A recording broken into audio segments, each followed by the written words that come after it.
Bill, tell us a little bit about kind of what that is and what that means to be. Yeah, GE makes big machines. You know, I watched the watch a second ago, and I have to bring like a gas turbine or jet aircraft engineer, and it's not quite as easy. But GE has done that. GE has done that. Recently, at our conference, we brought a blow-up preventer. And when you look at a blow-up preventer, it sits at the bottom of the ocean. Pretty hard to get to, right? But what we're seeing is that all of our devices are now, we're adding a ton of sensors to these, and we're adding very advanced control systems. And what's happening is the relationship between the work you do and the machine is evolving, where the machine and the person are working together in tandem to drive greater efficiency into it. And if you look at where the industrial world going, it's really following the consumer world. Devices are going to become much more intelligent. They're just going to be bigger devices. They're going to be in a lot of different places. But what we're seeing is the amount of data we're generating is tremendous. And the real opportunity, the real thing about the industrial internet is the ability to take real-time data feeds, and we're talking about gigabytes and terabytes per day per machine, and being able to analyze that and either drive greater efficiency to how we use fuel in them, or how we change and get to zero unplanned downtime. Imagine no more mechanical failures with planes, or how we drive towards greater efficiency to a process. And to just give you a feel, in the industries we serve, if we just had a 1% fuel efficiency improvement on our gas turbines, that we generate about a third of the world's electricity, 1% fuel efficiency is about $5 to $6 billion a year of a market. And so this is really an opportunity for us, a 1% change in these big industries, huge impact, huge opportunity. So give me some examples of like the most important markets right now. Like what, aviation, transportation, electricity? Aviation's a great example. And I'll speak to that first. If you look at unscheduled downtime, cancellation and delays, which we all hate, about 41% of it, the time it's caused by mechanical error. And what we're seeing is that you can actually predict the future using large amounts of data, and you can't do this without a lot of data. You can begin to see patterns of behavior that look normal, but quite honestly, you begin to see a pattern that there's an air conditioner unit inside the plane's going to go out, or that you need to service this jet aircraft engine. And if you service it in a scheduled downtime, it just takes all the pain, the frustration, and the cost out. It's a huge cost to the airline industry. So aviation, power generation, wind and renewables, we see huge opportunities. Oil and gas, transportation, rail, mining, and healthcare. All of these industries have huge potential. And then recently you guys made an announcement about Predicts. And so GE has been talking about the industrial internet for like 2 years now, kind of as a... 2 years, yeah. 2 years now. And just last week launched this tool it's a platform. So it's actually something you can do to get involved and implement this ecosystem. Yeah. What we found is in our early implementations, we were just overwhelmed by the amount of data and the inability to process it. Because it's not like a transaction. It's not a repetitive activity. You bring in data, you look for unique characteristics. There's a lot of analytics that go into it. So we really looked around and said we need to rethink our data management strategy, the big data strategy everybody kind of talks about. We went to being more NoSQL movement, like we see a lot of the consumer internet folks going to.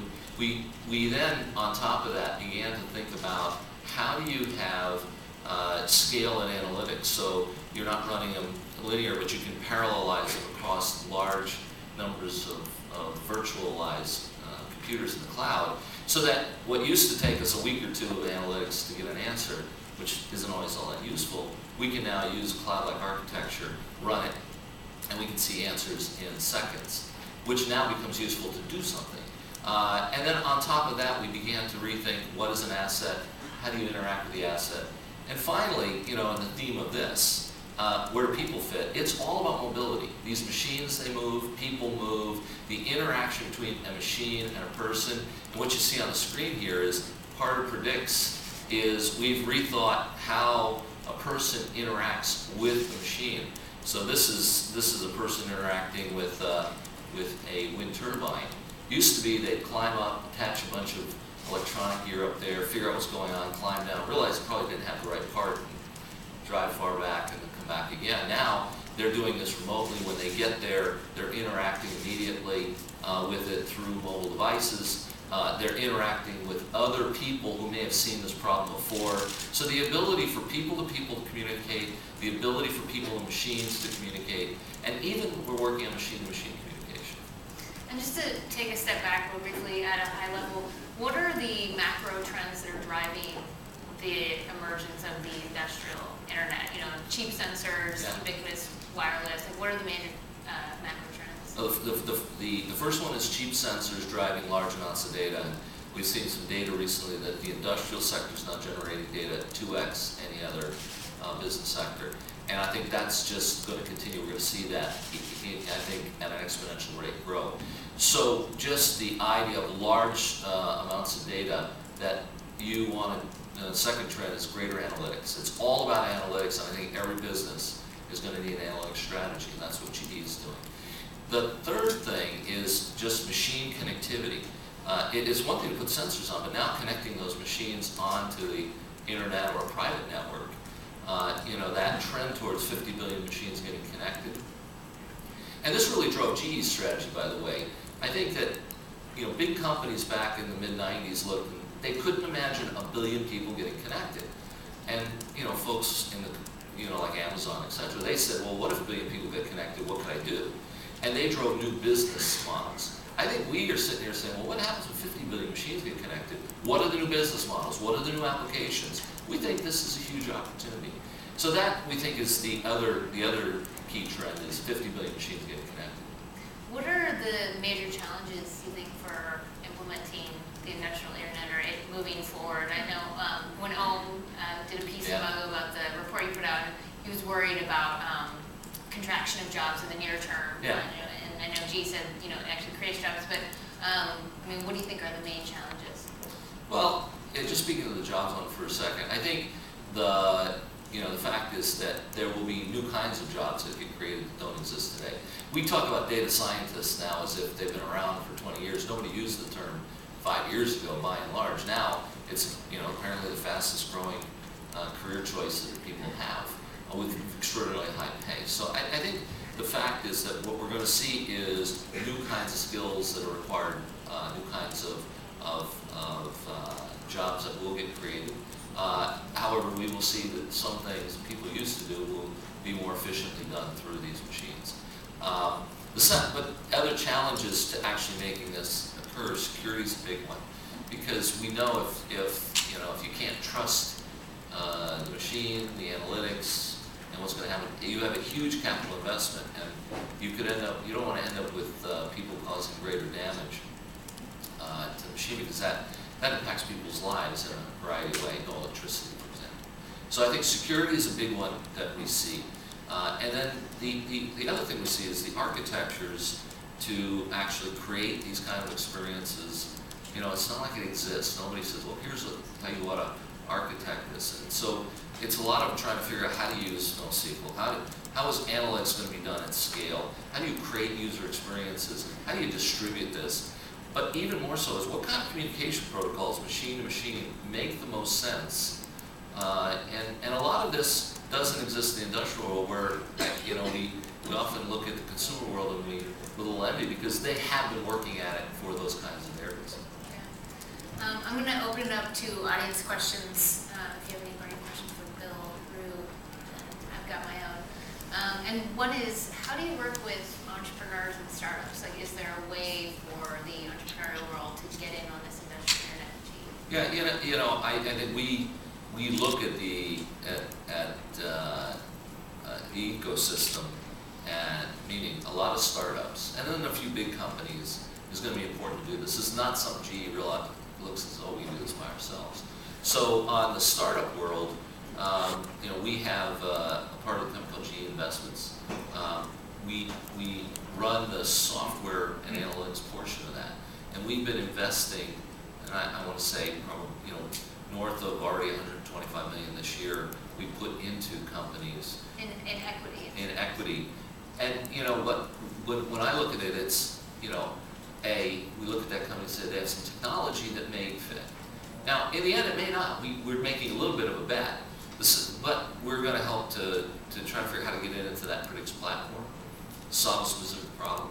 I think the second thing is we're looking to learn, because they're going to go off and they're smarter about that technology than we probably could be trying to do it on our own. So, you know, it gives us the ability to learn from them. I think the third thing is, obviously, we want to help to foster their ability to sell into the industrial world. So the GE name actually, I think, means something when you show up a utility or an airline. And as a result, I think we help them get in and build into those markets that may have gone a little slower by giving them a little bit of that credibility and so on. So we are investing in quite a number of these startups, and but we're also working with big companies. So we announced partnerships with AT&T and Intel and Cisco and so on, because we view those as that there's technology that they have we think can get us there faster. Yeah, and Intel is working on the interaction, right? The user experience. Absolutely, yeah. and as well as this Quark chip's very interesting. We've seen them announced recently.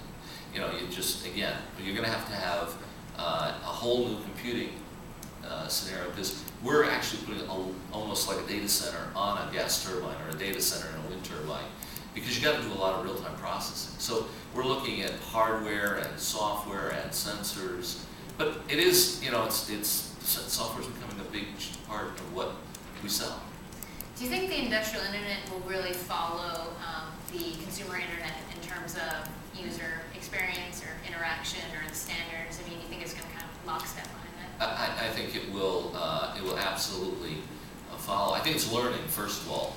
Then I think it has to expand. I'd say a couple of things related to that is, you know, the similarities are, we're going to learn from the experiences that have been created.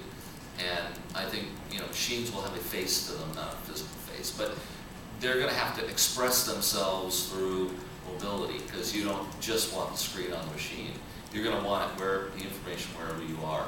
You're going to want to communicate it. Machines are going to have to communicate to each other, which I think that's probably slightly different than the consumer side. So the piece of learning machine to human, yes. The piece of machine to machine is probably going to be different. Standards are going to have to emerge in this area the same way we've seen them on the consumer side come out. The thing I think that's going to be different, and I don't think people yet realize, is the amount of data is going to surpass anything you've seen. We know if we really, really collected everything we possibly could off of a new jet aircraft, everything at all, you're talking about several hundred terabytes per day. Now, we're not going to do that today, but in the future, that data has enormous value in predicting what's going to fail and when it's going to fail. So I think that we learn a lot from it in terms of the interaction and the experiences, but we're also finding that there are huge differences as well. Okay, I have a question. Obviously, GE has their business is creating great products, but don't you think the future of industrial internet is having great service on top of those products? That's a new change in the business. So it's funny you say that. I don't think people know this, but GE about 15 years ago started providing a unique kind of service into the market, something we fondly refer to as a CSA, customer service agreement. It doesn't mean much, but in the end, we have already gone on this journey over the past 15 years where we're providing an agreement that says we'll maintain that say jet aircraft engine with a guaranteed level of performance for you. And so we take all the risk in many ways of maintaining it and figuring out when it's going to break and fixing it ahead of time and optimizing it to meet what we guaranteed. So we are already on this journey, and if you looked at GE as a company, a significant portion of our profits actually come from services already. And to your point, we're not in the business, we're not trying to come out with new software products, and we're not trying to be a software product company. Our software strategy is to enable our service strategy 100%. And so we think about new kinds of services And one we announced is we have a product line called Artificial Lift in oil and gas. And there are pumps down old oil wells that you want to be able to monitor remotely and manage remotely. So it's a whole service offering, of course enabled through software, where you've got sensors down there, you've got communications back to remote facilities, you have analytics to determine the behavior and determine the best way to manage it. That is our future, is going to be new kinds of services. And so this year, we've launched on our platform 24 new services, and we weren't quite sure what was going to happen. What was amazing to us, we already sold $400 million of these new kinds of services to these industries that many people consider old and slow, but are quite honestly, are just as interested in solutions as anybody else. And so we do see services as key to the future for us. And all of this I'm talking about is all about services. And I think that's the way our industries want to consume them. So that's a great question. And just to wrap up, I'm particularly interested in the fact that, obviously GE can make a lot of money and make other people a lot of money with this, but also the efficiency gains in terms of sustainability and reducing energy consumption and carbon footprint and all that stuff. And do you have any kind of points? That's the beauty of what we're doing is the minute you say we're going to reduce fuel consumption, it is reducing carbon. It is becoming green. The fact is that any and all of this deals with really nice things, saving people's lives, making things safer, reducing footprint. What's interesting is people came to us and said, I don't know how you're going to build a facility and come into Silicon Valley, and we've hired 700 people in about 20 months, which I think is pretty good in Silicon Valley. It's a little hard to hire. The reason people come is because they want to work on things that matter.